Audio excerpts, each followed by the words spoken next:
জয়রাম। আমি অন্তরা ঠাকুরের কথা চ্যানেলে আপনাদের সকলকে স্বাগত জানাই। পরম দয়াল শ্রী শ্রী রাম ঠাকুরের চরণে প্রণাম জানিয়ে আমি আবার আপনাদের সামনে। সকল বড়দেরকে আমার প্রণাম। আশা করি আপনারা সবাই ভালো আছেন। আজ আমি আবার নতুন ঠাকুরের কথা নিয়ে এসেছি। শ্রী শ্রী ঠাকুর অতি সামান্য আহার করতেন। শরীর আছে, অথচ তদনুরূপ খাদ্য গ্রহণ নেই। বিভিন্ন ভক্ত তাদের শ্রী শ্রী ঠাকুর সংক্রান্ত আলোচনায় ব্যাপারটির উপর আলোকপাত করেছেন। পতঞ্জলি যোগদর্শনে বিভূতিপাদে এই বিষয়ে বলেছেন, অত্যন্ত ক্ষুধিত ব্যক্তিও যদি কণ্ঠকূপে চিত্ত সংযম করতে পারেন, তাহলে তার ক্ষুধা ও পিপাসার নিবৃত্তি হয়।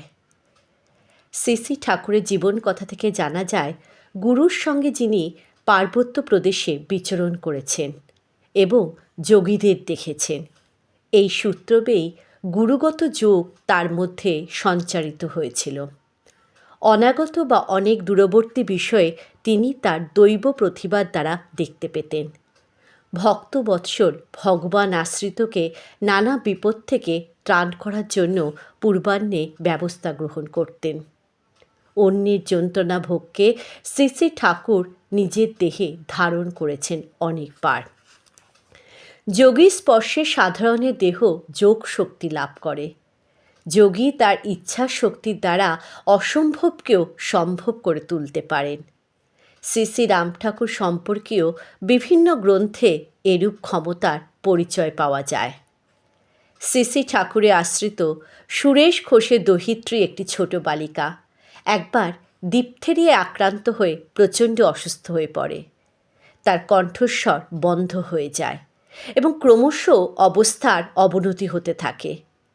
সুরেশবাবু কিংকর্তব্য বিমূঢ় হয়ে পায়চারি করার পর হঠাৎ দহিত্রীর দেহটাকে নিয়ে শ্রী শ্রী ঠাকুর যেখানে অবস্থান করছিলেন সেখানে ছুটে যান। শ্রী শ্রী ঠাকুরকে প্রণাম করে কাঁদতে কাঁদতে দহিত্রীর অসুস্থতার কথা নিবেদন করেন।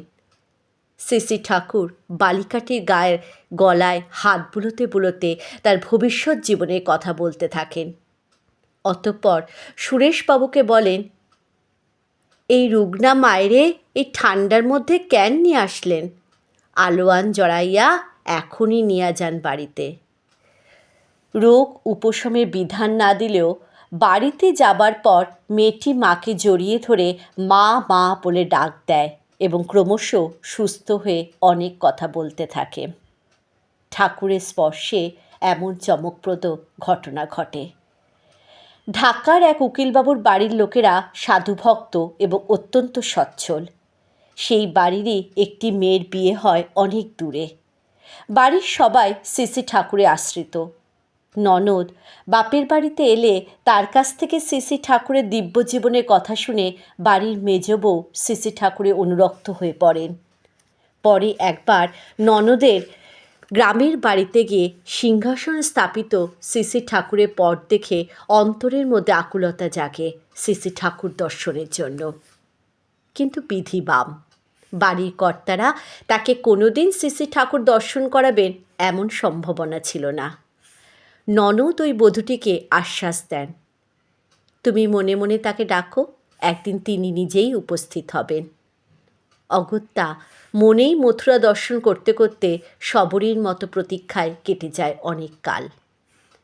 একবার এক শুভ বৈশাখে একজন যুবককে সঙ্গে নিয়ে বৃদ্ধ শ্রী শ্রী ঠাকুর উপস্থিত হন উকিলবাবুর ব্যস্ত বাড়িতে। বারান্দায় বৃদ্ধকে বসে থাকতে দেখে বাড়ির ব্যস্ত পুরুষেরা ভাবে ইনি হয়তো কোনো সাহায্য প্রার্থী। তারা উপেক্ষা করে বেরিয়ে যায়। বাড়ির ছোটরাও যথাসময় স্কুল কলেজে যায়। সঙ্গী যুবক তখন শ্রী শ্রী ঠাকুরকে স্থান ত্যাগের জন্য বলেন, কিন্তু শ্রী শ্রী ঠাকুর তার নিশ্চল ব্রতে অনড় হয়ে থাকেন। শ্রী শ্রী ঠাকুর হঠাৎ রন্ধনশালার দ্বারে উপস্থিত হয়ে মাছ রান্নায় ব্যস্ত বধূটিকে বলেন, মা, নাম নিবেন না? কই ছিলেন? বধূটি ননদের শ্রী শ্রী ঠাকুরের ঘরে সেই পটে শ্রী শ্রী ঠাকুরকে দেহধারী রূপে তার রন্ধনশালার দ্বারে দেখে আনন্দে বিহ্বল হয়ে যেন হাতে চাঁদ পান। মাছের হাত আর কাপড় ছেড়ে যখন পবিত্র হতে ছুটছেন, তখন শ্রী ঠাকুর তাকে প্রতিনিবৃত্ত করলেন। মা, নাম সবসময় পবিত্র, সেখানে শুদ্ধি অশুদ্ধি নাই, অপরাধ পরাধ নাই। শ্রী ঠাকুর তাকে সেখানেই নাম দিয়া জপ করার পদ্ধতি দেখিয়ে দেন। সংসারের বন্ধন ভেঙে শ্রী ঠাকুর তাকে আর সাথেই নাম জপ করেন। অথচ সংসারবদ্ধ বধূটি সেদিন ঠাকুরের পায়ে হাত দিতে পারেননি, কারণ হাত যে শুকরি।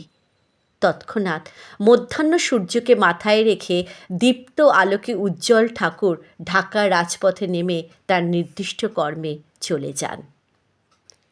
ডিব্রুগড়ে রেল কোয়ার্টারের কাছে চঞ্চলার মা নামে এক পরিচারিকা শ্রী ঠাকুরের ভক্ত হয়ে উঠেছিলেন মনে মনে। কখনো শ্রী ঠাকুরকে তিনি দর্শন করেননি, অথচ অন্তরে শ্রী ঠাকুরই আশ্রিত। একবার সন্তান ভূমিষ্ঠ হবার পর যখন অশৌচ অবস্থায় আতুর ঘরে শায়িত, তখন অন্তর্যামী শ্রী ঠাকুর তার দরজায় গিয়ে উপস্থিত হলেন নাম দিতে। শাস্ত্র এসব ক্ষেত্রে বিধিবিধানের গম্ভীর কথা বললেও অন্তর্যামী জনার্দন স্বয়ং বললেন, মা, আমি এসেছি, নাম নেন। অপবিত্র পবিত্র হয়ে গেল, বাহ্য অভ্যন্তরীণ সূচি হয়ে গেল পুণ্ডরীকাক্ষের স্পর্শে। এভাবে ভক্তকে অযাচিত অনুগ্রহ প্রদর্শনের লীলা গীতায় যেমন উক্ত হয়েছে, তেমনি শ্রী ঠাকুরের জীবনেও বারবার ঘটেছে। নোয়াখালী গ্রামে যোগেশচন্দ্র মিত্রমশাই কয়েকজন স্ত্রীর বিয়োগের পর তিনি ঠাকুরের আশ্রিত এক দরিদ্র পরিবারের কন্যাকে বিবাহ করে আনেন। সেই নববধূ ঠাকুরের আসনে শ্রী ঠাকুরের পট প্রতিষ্ঠিত করে প্রতিদিন নাম কীর্তন করতেন। যোগেশবাবু স্ত্রীর এই আচরণকে প্রতিনিয়ত ব্যঙ্গের দ্বারা বিধ্বস্ত করতেন। অবশেষে সম্পর্কটা এমন অবস্থায় পৌঁছায়, স্ত্রী অন্ন জল পরিত্যাগ করে 3 দিন ঠাকুর ঘরে পড়ে রইলেন। শ্রী ঠাকুরের কাছে তার একান্ত প্রার্থনা, দয়াময় যেন স্বামীর মধ্যে পরিবর্তনের প্রভাব ঘটান। ভক্তের প্রার্থনায় ভগবান বিগলিত হলেন। নোয়াখালী শুভময় বাবুকে শ্রী ঠাকুর টেলিফোনে জানালেন নির্দিষ্ট দিনই তিনি সেখানে উপস্থিত হতে চান। শুভময় বাবুর ব্যবস্থাপনায় নোয়াখালী পৌঁছেই শ্রী ঠাকুর আবদার করেন, গাবগাঁওয়ের মিত্রদের বাড়িতে এক্ষুনি তাকে যেতে হবে। ভক্তরা অনেকটা বাধ্য হয়ে শ্রী ঠাকুরকে মিত্র বাড়িতে নিয়ে যান। সেই বাড়ি যেন ঠাকুরের কতদিনের চেনা।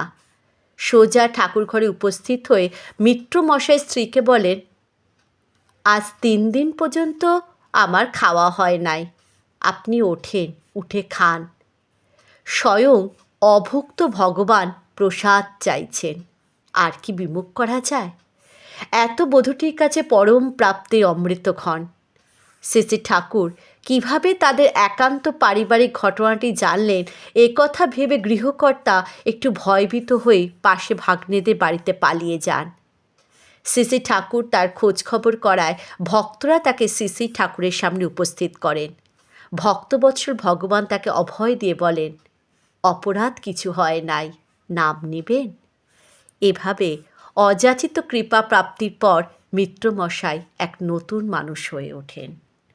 জয় রাম, জয় গোবিন্দ।